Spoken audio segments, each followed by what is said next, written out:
Hello dear students, welcome back to a YouTube channel once again. My name is Nazneen Sheikh.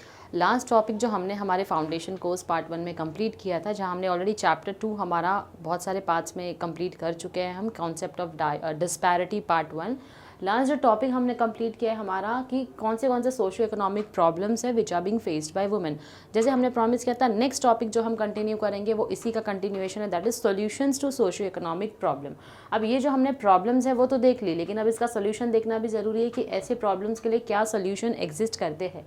Right? To overcome the problems faced by women in Indian society, there is a need to take appropriate measures. अब ये जो Indian society में ये सारी problems हैं, इसको overcome करने के लिए, इनसे डील करने के लिए we have to take appropriate measures. Appropriate यानी कि सिलेक्टिव मेजर्स लेना बहुत ज़रूरी है, so that women can play a constructive role in the development of Indian society, ताकि औरतों का एक कंस्ट्रक्टिव रोल रहे, एक उनकी तरफ से भी कॉन्ट्रीब्यूशन रहे हमारे इंडियन सोसाइटी में। तो पहला है education to women.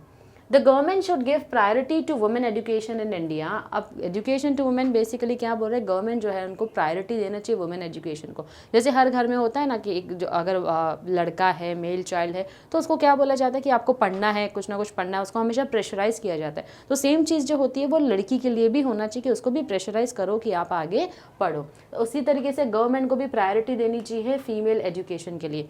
Eight present education for girls is free up to 12th standard. तो इसीलिए गवर्नमेंट ने क्या इनिशिएटिव लिया है, 12th स्टैंडर्ड तक गर्ल चाइल्ड की स्टडीज़ जो है वो उसको फ्री कर दी है। In some states girls education is free up to graduation. कुछ स्टेट्स ऐसे भी है जहाँ पर ग्रेजुएशन तक लड़कियों की पढ़ाई क्या कर दी गई है, फ्री कर दी गई है, ताकि लड़कियाँ आगे पढ़े। The state governments should go a step further and make free education for females up to the graduation level. अब जो स्टेट गवर्नमेंट है उनको क्या करना चाहिए, और ऐसे इनिशिएटिव लेना चाहिए जहाँ पर दूसरे स्टेट गवर्नमेंट्स को भी ये इनिशिएटिव लेना चाहिए, जहाँ पर ग्रेजुएशन तक वो लोग स्टडीज़ जो है वो क्या कर दे, फ्री कर दे। Apart from free education, the government should also provide special incentives to girls to pursue their education. अब इसी के साथ साथ क्या करना चाहिए, गर्ल्स को एजुकेशन के लिए आप फ्री एजुकेशन तो दे रहे हो, लेकिन उसी के साथ साथ कुछ इंसेंटिव्स भी दे दो, कुछ बेनिफिट्स भी दे दो एजुकेशन के साथ में, जिससे कि क्या है, लड़की जो है वो और ज़्यादा, जितने घर वाले हो लड़कियों को और पढ़ाई के लिए घर से बाहर भेजना, अपनी स्कूल्स में भेजना, कॉलेजेस में भेजना जो है वो शुरू कर दे एजुकेशन परसीव करने के लिए। सेकेंड है हमारा social awareness campaign. Social awareness campaign में that should be effective social awareness campaign promoting the cause of women. The negative effects of social discrimination against women must be highlighted in such campaign. यानी social awareness campaigns होना चाहिए, जैसे हमने देखा था anti dowry campaigns होना चाहिए, child harassment से रिलेटेड कैंपेन्स होना चाहिए, बच्चों से रिलेटेड और भी सारे एजुकेशन से रिलेटेड, वुमेन्स एजुकेशन से रिलेटेड कैंपेन्स होना चाहिए। तो ये सारे कैंपेन्स क्यों होना चाहिए, क्योंकि ये कैंपेन्स होने की वजह से एक अवेयरनेस जो होती है सोसाइटी में वो लोगों के अंदर क्रिएट होती है। और ऐसे हाईलाइट्स कैंपेन, वुमेन्स जो होते हैं ना, वो इन कैंपेन्स के हाईलाइट होने चाहिए। मतलब मेन मुद्दा जो है हम जिनके बारे में बात करने वाले औरतों के बारे में, तो वो हाईलाइट होकर दिखना चाहिए उस कैंपेन में। The campaigns need to show women in a dignified and positive role. अब ये जो कैंपेन्स है, ये कैंपेन में औरतों का जो रोल है वो बहुत ही ज़्यादा डिग्निफाइड यानी कि विद रिस्पेक्ट, और उनका पॉजिटिव रोल होना चाहिए। जैसे हमने देखा था portrayal of women in mass media. Mass media जिस तरीके से पॉजिटिव रोल में भी औरतों को दिखाती है और नेगेटिव रोल में भी दिखाती है। तो ऐसे जो कैंपेन्स हम रखते हैं, इन कैंपेन्स में हमेशा क्या होना चाहिए, औरतों का एक डिग्निफाइड यानी कि रिस्पेक्ट के साथ साथ पॉजिटिव रोल जो है वो दर्शाना चाहिए। The campaigns must be sponsored by NGOs। अब ये कैंपेन जो है ये कौन स्पॉन्सर करने चाहिए, इसके पीछे खर्चा कौन करना चाहिए, कौन इनिशिएटिव लेना चाहिए ऐसे कैंपेन्स रखने का, तो नॉन गवर्नमेंट ऑर्गेनाइजेशन जिसको हम NGOs बोलते हैं, उसी के साथ साथ प्राइवेट बिजनेस ऑर्गेनाइजेशन हो गए, गवर्नमेंट ऑर्गेनाइजेशन हो गए, तो इन सबको मिलकर क्या करना चाहिए, ऐसे कैंपेन्स ऑर्गेनाइज करने चाहिए। आइए देखते हैं कैसे कैसे कैंपेन्स जो है वो ऑर्गेनाइज कर सकते हैं। एक तो हमारा एंटी डाउरी कैंपेन जो मैंने बोला आपको, वुमेन एजुकेशन से रिलेटेड कैंपेन होना चाहिए, विडो मैरिज कैंपेन भी होना चाहिए, जो विधवा है उनको भी राइट मिलना चाहिए रीमैरिज का। उसी के साथ साथ एंटी चाइल्ड मैरिज कैंपेन, यानी कि जो छोटे बच्चों का, जिनको हम बाल विवाह भी बोलते हैं, कम एज में आज भी शादी करवा दी जाती है। कई ऐसे स्टेट्स है जहाँ पर आज भी क्या होता है, बाल विवाह होता है। तो ऐसे स्टेट्स के लिए स्पेसिफिकली क्या होना चाहिए, एंटी चाइल्ड मैरिज कैंपेन होना बहुत ही कंपलसरी कर देना चाहिए। तो that is how these steps can be taken. Next है हमारा simplification is in legal procedure. तो बेसिकली यहाँ पर बोला जा रहा है कि जो लीगल प्रोसीजर्स होते हैं कई बार उनको थोड़ा सा सिंप्लीफाई कर देना चाहिए औरतों के लिए।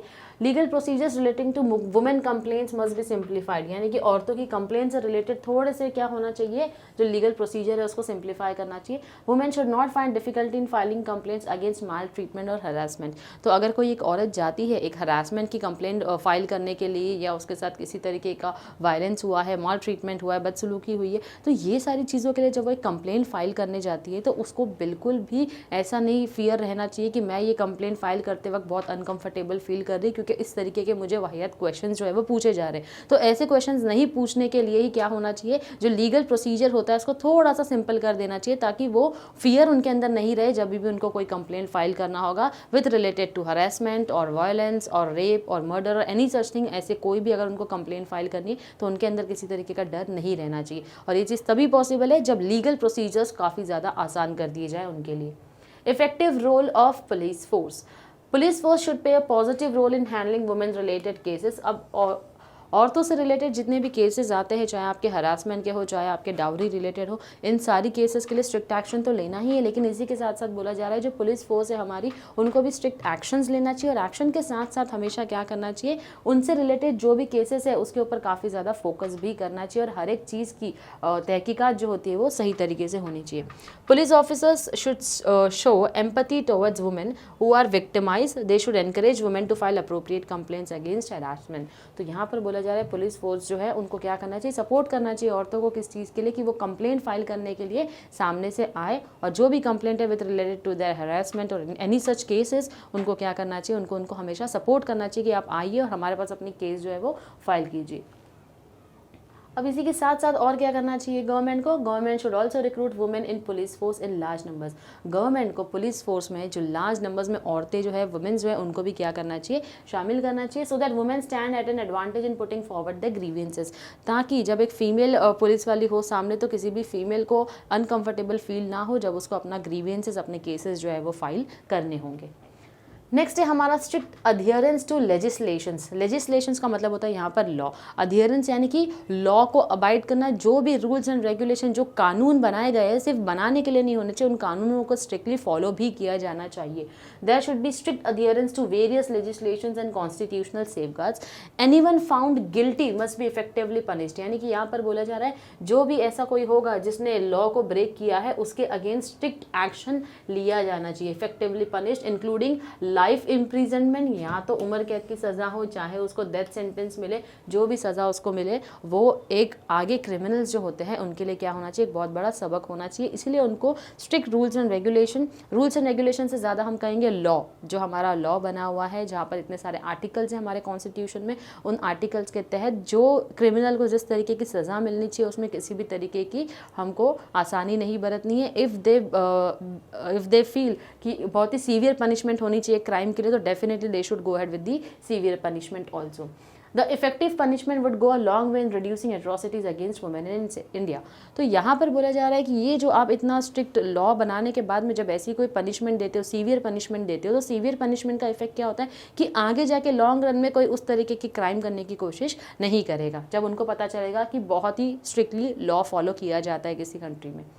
Support from religious leaders. अब हर एक रिलीजन के कोई ना कोई लीडर्स होते हैं, तो ये जो रिलीजियस लीडर्स होते हैं इनको भी अपने रिलीजन के लोगों को सपोर्ट करना बहुत ज़रूरी है। सपोर्ट किस तरीके से करना चाहिए, upliftment of women in the society, यानी अपने ही रिलीजन में जो वुमेन है, जो फीमेल्स है, उनका अपलिफ्टमेंट करना, उनको आगे बढ़ाना, उनको प्रोत्साहित करना, उनको एनकरेज करना कि आप आगे एजुकेशन परस्यू करो, आप आगे लाइफ में कुछ करो, कुछ बनो। तो रिलीजियस लीडर्स जो होते हैं ये भी बहुत इंपॉर्टेंट रोल प्ले करते हैं।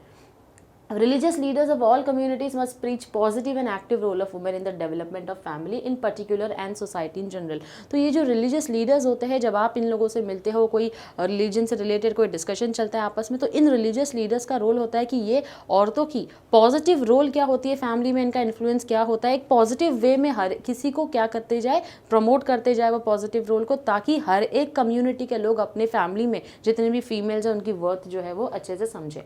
The support of religious leaders would definitely help in improving women's status in India, as majority of Indians do religiously follow preaching of the religious leaders। अब यहाँ पर religious leaders का क्यों role important है इतना, क्योंकि इंडिया में इतने सारे मल्टीपल रिलीजन है, डाइवर्सिटी है हमारे कंट्री में, तो कहीं ना कहीं हर रिलीजन के अपने अपने लीडर्स है, और हर एक रिलीजन को फॉलो करने वाले अपने लीडर्स की बातें सुनते हैं, फॉलो करते हैं। तो कहीं ना कहीं जब वो अपने रिलीजन से रिलेटेड अगर औरतों की इंपॉर्टेंस समझाएंगे तो हर एक कम्युनिटी के लोगों को ज़्यादा अच्छे से समझ में आएगा as compare to someone else preaching about their religion। So that is the reason कि support from religious leaders is also important।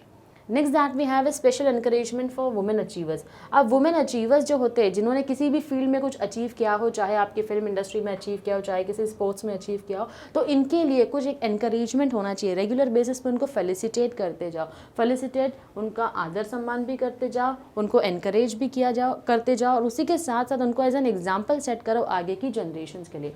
Women who have excelled in various fields must be felicitated on regular basis by providing special awards and incentives। तो कैसे हम उनको felicitate कर सकते हैं? Special awards और incentives daily basis पर, जब भी उन्होंने कोई अचीवमेंट किया है उस बेसिस पर उनको हमको अवार्ड्स और रिकॉग्निशन जो है वो देना है।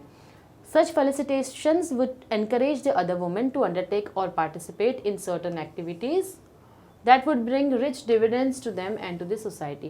तो जब ऐसे फेलिसिटेशंस होते हैं, किसी का आदर सम्मान किया जाता है, तो वो देखकर अगर कोई और ऑडियंस में से एनकरेज हो गया तो वो भी लाइफ में इसी तरीके से कुछ ना कुछ अचीव करने की कोशिश करेगा। तो अल्टीमेटली क्या हो रहा है, एक मैसेज ऐसा स्प्रेड हो रहा है जहाँ पर आपको वन टाइम इन्वेस्टमेंट आपने कर दिया और आगे क्या हो रहा है, उसके रिटर्न्स आपको लाइफ टाइम मिल रहे हैं। कैसे रिटर्न्स आपको मिल रहे हैं? जब आपने किसी को फेलिसिटेट किया, उसको देखकर और भी ऑडियंस के लोग मोटिवेट हो गए, एनकरेज हो गए, तो वो भी क्या करेंगे, अब अपना ज़्यादा कॉन्ट्रीब्यूशन पढ़ाई से रिलेटेड या अपनी स्पेसिफिक फील्ड से रिलेटेड जिसमें उनको इंटरेस्ट होगा, वो वहाँ पर क्या करेंगे, अपना पूरा कंट्रीब्यूशन देंगे, जिससे कि वो लोग भी आगे आ सकते हैं डेवलपमेंट ऑफ द सोसाइटी के लिए।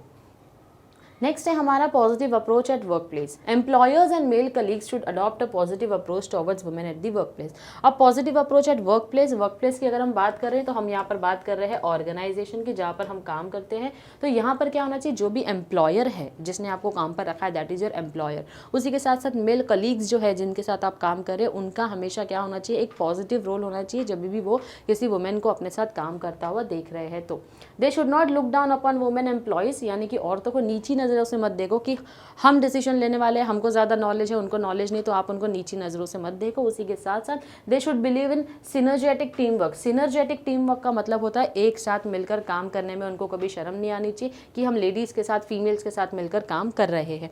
इसी के साथ साथ wherever possible women employees must be given due credit for the services including promotion. यानी कि यहाँ पर बोला जा रहा है जो भी काम वो करते हैं, जो भी कॉन्ट्रीब्यूशन वुमेन का होता है, उसके लिए जो क्रेडिट वो डिजर्व करते हैं। अगर कोई प्रमोशन आपकी वजह से मिला है, अगर कोई क्लाइंट ने कोई बिजनेस हमको दिया है तो किसी फीमेल की वजह से दिया है, तो उस फीमेल को हमेशा उस चीज़ का क्रेडिट जो है वो जाना चाहिए। तो बेसिकली यहाँ बोला जा रहा है औरतों को एक पॉजिटिव रोल में देखा जाए जब भी उनका कंट्रीब्यूशन कुछ अच्छा रहा है ऑर्गेनाइजेशन की तरफ। तो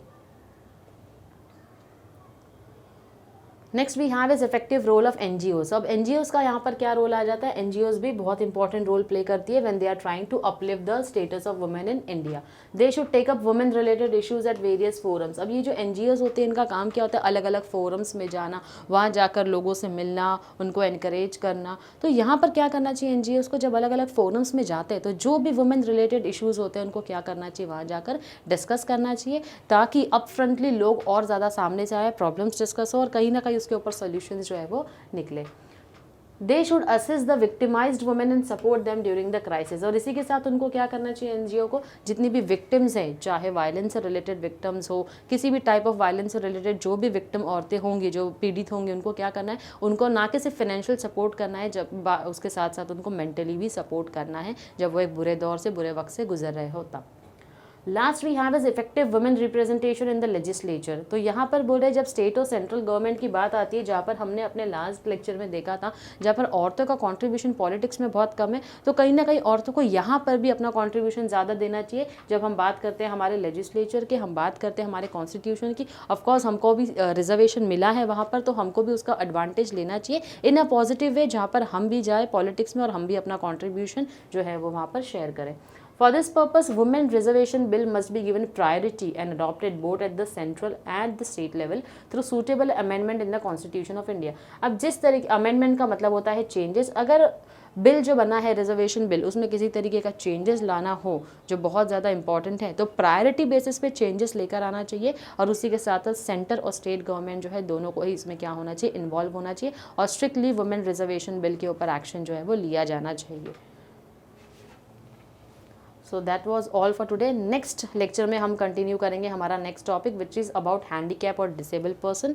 सो आज हमने हमारा solution to socio economic problems faced by women in India complete कर लिया है।